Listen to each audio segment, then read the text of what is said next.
Hello hi friends, బాగున్నారా? నేనైతే చాలా బాగున్నాను. మీరు కూడా చాలా బాగుండాలని కోరుకుంటున్నాను.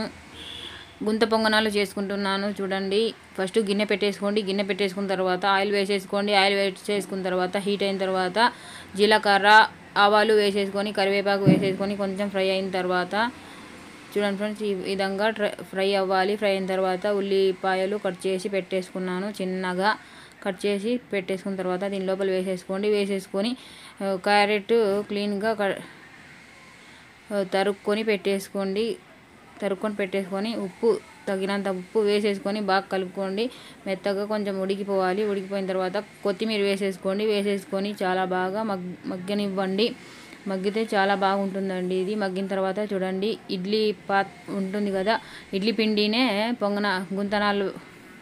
గుంత పొంగనాలు దీని లోపల వేసేసుకోండి. పిండి వేసేసుకున్న తర్వాత గుంత పొంగనాల పెన్నం ఉంటుంది కదా, స్టవ్ మీద పెట్టేసుకొని దాని లోపల ఒక్కొక్కటిగా వేసేసుకొని చూడండి, ఈ విధంగా చట్నీ కూడా చూపిస్తున్నాను. పల్లీలు ఫ్రై చేసుకోండి. ఫ్రై అయిన తర్వాత చూడండి, మిక్సీ గిన్నెలు వేసుకున్న తర్వాత టమోటా, పచ్చిమిర్చి కొంచెం ఫ్రై చేసేసుకున్న తర్వాత తగినంత ఉప్పు వేసేసుకొని బాగా గ్రైండ్ చేసుకోండి. మెత్తగా గ్రైండ్